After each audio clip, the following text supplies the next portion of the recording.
A financially strained UWI begs regional governments to pay outstanding debts. That's our top story in Caribbean Newsline for Thursday, March 1st. From the CMC News Center in Bridgetown, I'm Nicole Best. Good evening. The University of the West Indies, the UWI, is calling on CARICOM governments to honor outstanding debts to the region's premier tertiary institution. In a media brief on Wednesday night after returning home from the 29th CARICOM Intersessional Summit in Haiti, Trinidad and Tobago's Prime Minister Dr. Keith Rowley said the leaders met in Port-au-Prince with university officials, including Vice-Chancellor Sir Hilary Beckles, to discuss the issue. He reported that the UWI delegation told CARICOM leaders the university has very serious financial challenges which require urgent attention. Implored the countries that are in arrears or those that have accumulated arrears, that the university accounts require that those arrears be dealt with in some substantial way so as to not have their accounts be presented in a manner which should damage the university's ability to run its operation from sound financial practice, to put it mildly. Rowley did not disclose the amount owed to the UWI, but said the leaders agreed to give the case made out by the university adequate attention, adding that the university will hold bilateral talks with each country as early as mid-March. I expect that the university will visit Trinidad and Tobago in the next 2 weeks or thereabouts to have bilateral discussions, because the discussions with respect to the various countries as to who owes what and who can do what with respect to the debt will be handled on a bilateral basis. So each country will talk to the university to see what can be done to bring about, well, pretty much a bailout from the situation that they're in at the moment. Barbados' Prime Minister has called for an end to discrimination by some CARICOM countries against Haitians. Frandel Stewart made the call as the French-speaking country announced that at the end of this month, its nationals will be able to travel through the region much more easily. Haitian President Jovenel Moïse, who is the current CARICOM chairman, said that as of March 30th, Haitians holding an official and diplomatic passport or holding a United States, Canadian or Schengen visa will be able to move freely in CARICOM member countries. But speaking at the end of the leaders' summit in Haiti, Prime Minister Stewart said he was concerned that Haitians must obtain visas to travel to some CARICOM member states. He described that as a little inequitable and discriminatory. But he said that after discussion among the leaders, it was decided that the Legal Affairs Committee would be commissioned to look at all the issues surrounding Haiti's CARICOM membership and to advise the upcoming summit of regional heads whether there is any legal basis for denying Haitians the rights that all other CARICOM citizens enjoy. 6 police officers in Antigua and Barbuda are facing internal charges following a probe into the escape of triple murder accused Delano Forbes from prison. 5 officers and their supervisor are being charged with neglect of duty by the Police Professional Standards Unit. Deputy Commissioner of Police Atlee Rodney says no date has been set for the trial as yet, and none of the officers has been suspended. He says that determination is to be made by the Commissioner of Police. The police have withheld the names of the officers, but local reports say they are all from the Police Serious Crimes Unit and Crime Scene Unit. The Professional Standards Unit has spent the past week and a half investigating how 23-year-old Forbes escaped on February 12th from 5 officers who took him to his hometown to gather evidence in relation to one of his murder cases. The Trinidad and Tobago Police Service is reporting an increase in crimes against children. At least 50 reports have been made so far this year. In 2017, there were 406, up from 370 in 2016. Sergeant Michelle Lewis says sexual penetration is the most prevalent of the reported cases. We get more in this TV6 report. For the year so far, police have already received at least 50 reports of offences committed against children. This was revealed at Wednesday's police media briefing. As of Monday, there were 30 reports of sexual penetration of a child, 19 reports of sexual touching of a child, and 1 report of sex with a female between 14 and 16 years old. Sexual penetration against a child carries more than 60% over the year 2015, 2016, 2017. Over 60% of the offenses against children. We see that sexual touching is the second highest prevailing offenses against children. According to police figures, last year, a total of 406 offences against children were reported. That's the highest number of offences reported since the Child Protection Unit was set up in 2015. More people are also being arrested and charged by police. Last year, 289 people were charged, up from 184 in 2016 and 73 in 2015. So far this year, 6 people have been arrested and charged. Among victims, more offences were reported being committed against females than males. Police are urging parents and guardians to look out for warning signs from children. Discomforted while walking or sitting. Reluctant to undress in the presence of others who they may have previously felt comfortable doing so. The child may seem to possess unusual, wide knowledge or interest in sexual acts, which may be inappropriate to his or her age group.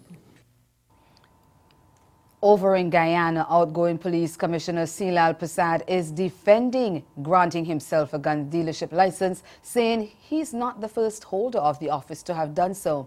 Local reports say Prasad applied to himself for the license back in January under a company he owns and then granted himself the license. Public Security Minister Kimraj Ramjatan confirmed he revoked the license as soon as he found out about it.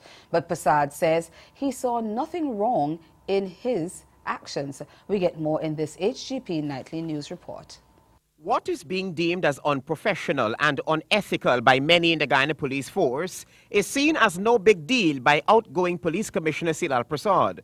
Mr. Prasad, while Police Commissioner in late January 2018, applied to himself and granted approval for his business, Professional Outdoor Supplies, as a registered firearms dealer, as well as being licensed to carry various caliber of weapons. Mr. Prasad was today questioned by reporters on this issue. Well, I guess people are easily shocked these days. If you look historically, you would see that over the last 25 years, all the commissioners, maybe with the exception of one, granted themselves firearm license. So it's not anything new. And you know, we live in a society today where one set of circumstances is good for one person but not good for the other. Regarding the firearm dealership license, in the 1980s, there was a commissioner who granted himself dealership license, so there is precedent. However, I was discouraged to go along that line of business, and so I wouldn't pursue that. On January 29, 2018, Silal Prasad, while responding to himself, wrote, "Dear Sir, I refer to your application in relation to the above subject and wish to inform you that approval is granted for your business Professional Outdoor Supplies to become a registered firearms dealer." The letter went on to say, "Please make contact with the Assistant Commissioner Law Enforcement at the CID in connection with the issuing of license." So you don't see anything wrong with it? No, there is precedent for it. It happened with all the commissioners. Something is wrong with this commissioner that they say, tell the public that it is wrong. Nightly News understands that Mr. Prasad was ordered to revoke his own firearm dealer's license by Public Security Minister Kemraj Ramjatan. The Firearms Act does not empower the minister to revoke a firearm dealer's license. In another letter dated January 26, 2018 and captioned Application for Firearm Licenses, Mr. Prasad wrote to himself, "Dear Mr. Prasad, I refer to your application in relation to the above subject and wish to inform you that approval is granted for you to be issued with firearm license to use one 9mm pistol, one 12, 16 or 20 gauge pump action shotgun. You are advised to ensure that there is adequate means of security for the firearms when they are in use." He further advised himself, "If you neglect to proceed expeditiously to obtain the necessary licenses within 1 year, then you may be denied the same if the conditions under which you are granted this approval have changed." And still to come in Caribbean Newsline, Jamaica looking for investors to explore potential oil finds. The details of that story and more after the break. Stay with us. It's time. Kick back, relax, enjoy the view, the boats, the scenery amidst epic parties, entertainment and nightlife. Antigua Sailing Week. Experience 7 days of non-stop bliss. Chase the race daily by land or up close by sea as the crews compete for glory. Then, when night falls, the harbor ignites. Antigua Sailing Week, April 28th to May 4th, 2018. Antigua and Barbuda. The beach is just the beginning.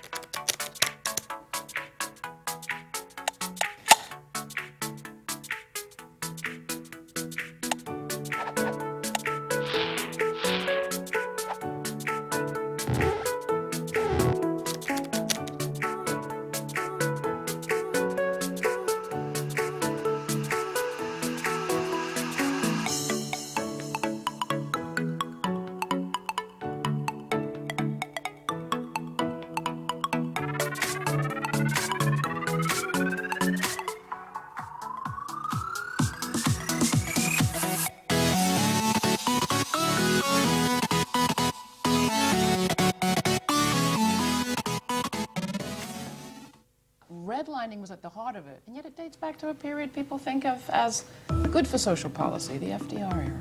Right, so prior to the Great Depression, actually, we were a pretty integrated society. Most Black Americans lived in majority white communities, which makes sense. Black Americans were only, and have been for a couple centuries now, only 12 to 13% of the population. So it makes sense that they would live in majority white communities.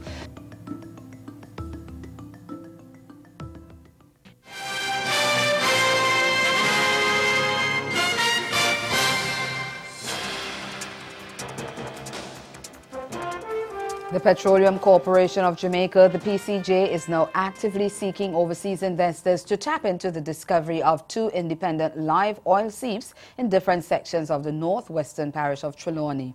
The oil seeps were found during field work being done by the CGG Geoconsultant and the PCJ for a recently completed multi-client study of the petroleum potential,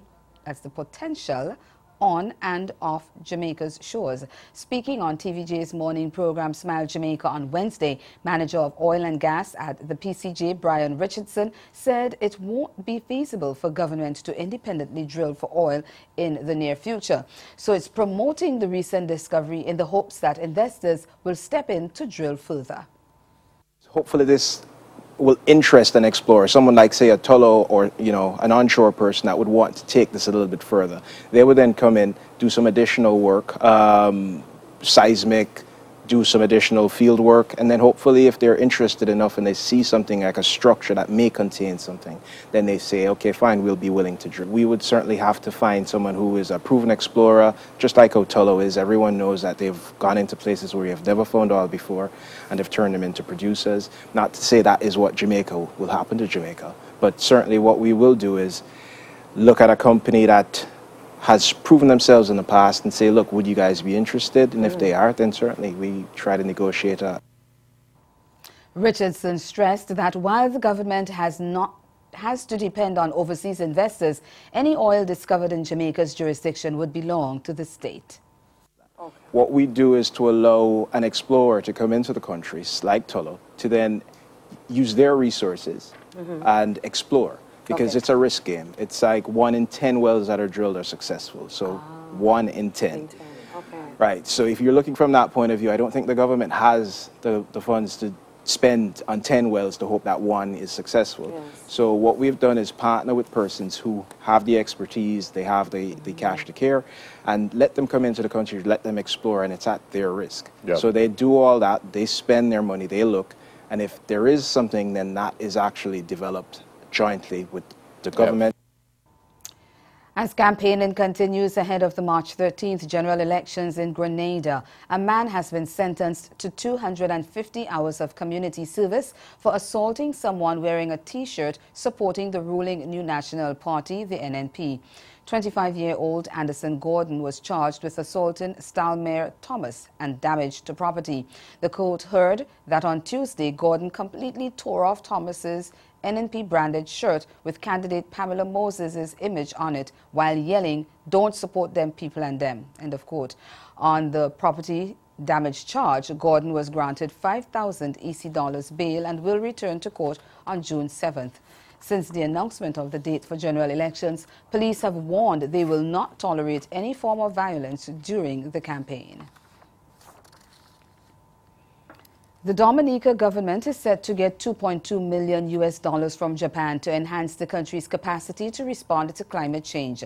Speaking at the signing ceremony on Thursday morning, Foreign Affairs Minister Francine Barron said Japan has been a close ally in the climate change adaptation and mitigation cause. And she said the new initiative adds an important dimension to the strong and fruitful relations that exists between the two countries. This grant of 220 million yen, or $2 million worth of disaster reduction equipment, goes beyond Japan's initial provision of emergency support. It will strengthen our capacity to pre-position vital pieces of equipment and thus enable us to respond quickly in the event of future disasters. It is well known that over the years, Japan's official development assistance to Dominica has been significant. It has covered technical cooperation, including JICA training provided to Dominican nationals in Japan in a range of subject areas, as well as assignment of Japanese volunteers under the Japanese Overseas Cooperation Volunteers Program. Barron says given the present and grave effects of climate change, countries such as Dominica must act quickly to build resilience. We are painfully aware that climate change is real. The international community has pledged to adhere to the provisions and mandates of the Paris Agreement regarding support for resilience building in small states to allow us to adapt and mitigate against the harmful effects of climate change. This must be actioned as a matter of urgency. The evidence is already abroad that time is not on our side. Indeed, with each passing day, we move closer to another hurricane season, which will further expose our vulnerability.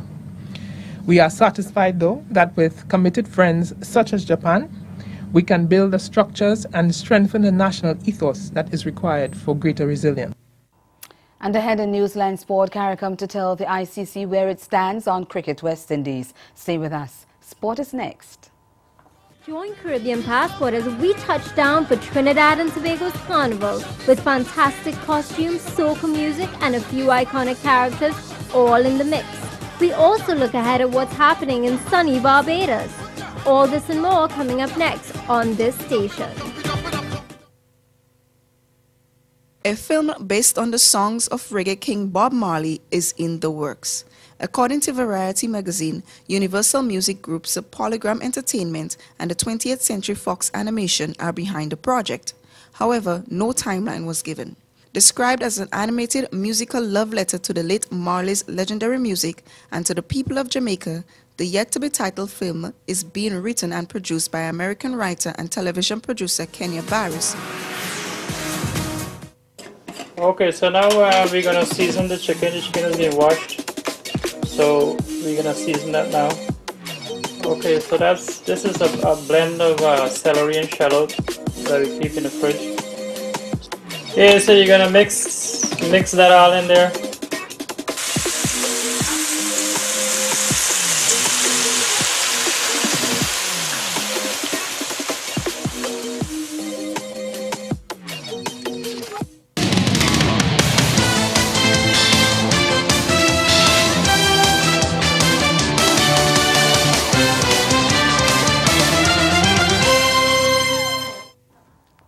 Trinidad and Tobago's Prime Minister Dr. Keith Rowley says CARICOM will be going to World Cricket governing body, the International Cricket Council, to declare its position on Cricket West Indies. The disclosure comes in the wake of recent calls by Grenadian Prime Minister Dr. Keith Mitchell for the embattled Dave Cameron-led regional board to revisit the recommendations in the report of CARICOM's Cricket Governance Review Panel. Speaking to the media on his return from the CARICOM Heads Intersessional meeting in Haiti, Dr. Rowley said the regional body will be acting upon the legal advice presented to it. The heads have taken the decision that we will now, on the basis of our legal advice, which we have adopted at this meeting, we will approach the ICC, International Cricket Council, and indicate to them the position of the heads of government of the region with respect to our adoption of this position of this public good. And we trust that in approaching the ICC, we expect that they will talk with us. And we'll be able to indicate to them the urgent requirement and the desperate urgency that is required for West Indies cricket to be saved by this legislative approach to bring best practice to the public good of West Indies cricket. As you may know, the Commonwealth Heads of Government meeting takes place in London in mid-April. Most, if not all, of the heads are going to be at that meeting in London. And against that background, the decision was taken in Haiti that a small delegation led by Chairman Ralph Gonsalves, and I also will be a part of that delegation, we will meet with person or persons from the ICC to hold discussions against the background of this interpretation of the protection of the public good of West Indies cricket. Rowley is adamant that CARICOM is seeking the best interest of West Indies cricket and is not making moves to take over the regional body. Barbados Tridents have overhauled their squad for the 2018 Caribbean Premier League season, with the leading players Kieron Pollard and Shoaib Malik both leaving for other franchises as marquee players. In the players' draft on Thursday, Tridents went for New Zealander Martin Guptill as their first-round pick and picked up highly rated Bangladeshi all-rounder Shakib Al Hassan in the second round as their marquee player. St. Lucia Stars snapped up Pollard while Guyana Amazon Warriors nabbed Shoaib. Both players have been key fixtures for Tridents, with Pollard having captained the side from the inception of the 5-year-old league. Tridents also picked South African batting star Hashim Amla in the third round and retained former Barbados and West Indies opener Dwayne Smith in the fourth round. Barbadian Jason Holder, the West Indies one-day and test captain, will also turn out for Tridents after he was taken in the fifth round of the draft. Returning to Trinbago Knight Riders for another season are Brendan McCullum of New Zealand and Pakistani sensation Shadab Khan. Left-arm spinner Jomel Warakan picked up the Man of the Match award for his second innings wicket haul of the 5 for 55 that gave West Indies a victory by a comfortable 213 runs against England Lions on the final day of the third test at the Sir Vivian Richards Stadium on Thursday. Lions, replying to the Caribbean's side's second innings total of 273 for 9 declared, were bundled out for 195 after 70 overs. England's batsmen were removed cheaply, with Hasib Hamid finishing on 26, while Alex Davies added 23 and Joe Clark 22. Kimo Paul and Rakeem Cornwall picked up 2 wickets each.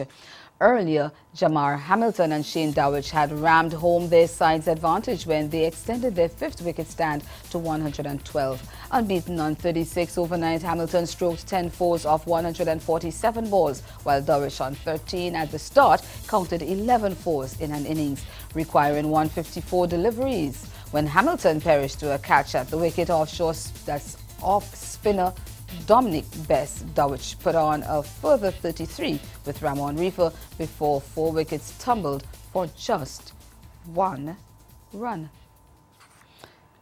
Switching sports now, Jamaica's Bobsleigh Federation boss Christian Stokes is extending an olive branch to former driver coach Sandra Kirasis, who was reassigned during the Winter Olympics in South Korea. Stokes made the appeal on Monday on the team's arrival from Pyeongchang, where they finished 18th overall. Also in this report from TVJ's Dennis Walters, the women who competed say the bobsled was a major factor in their low placing at the Olympics.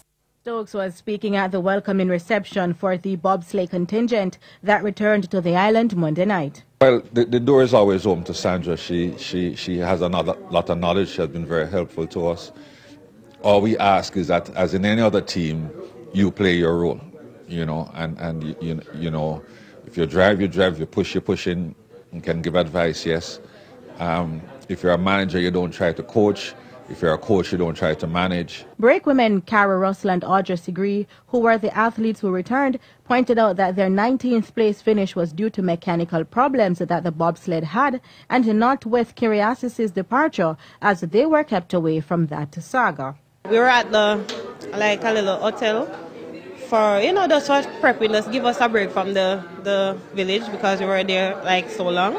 So we were at the hotel when all of that took place. So we weren't we weren't around Kyriakis when it happened. We're athletes. That's our job, to be athletes. Not to mingle in management stuff, and we do that best to be athletes. So whatever happened, we heard she's not a part of us anymore.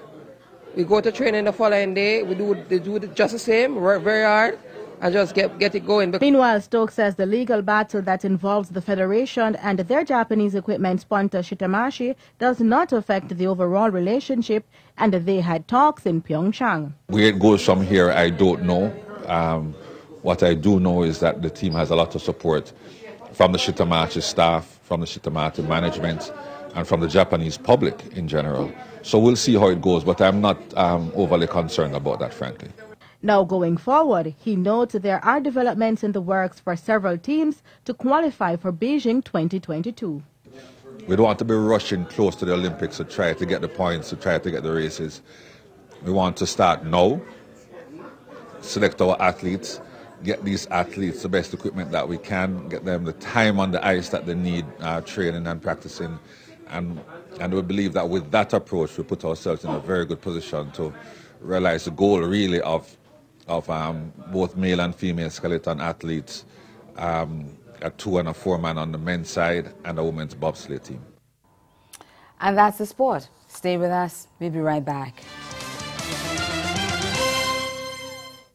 As a quadriplegic, it's been very rare to have been done or not done in the past prior to when I created the controls that I did. And there wasn't really anything offered at all for a quadriplegic with no hand function and different limited mobility to go out and compete competitively. So from there, sort of looking into different things that I had to do and learn how to create my own set of controls around my own strengths and weaknesses to be able to go out and properly race competitively, essentially.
Again, the major developments of this day: the financially strapped University of the West Indies begs regional governments to pay outstanding debts, saying it has some challenges that must be addressed urgently.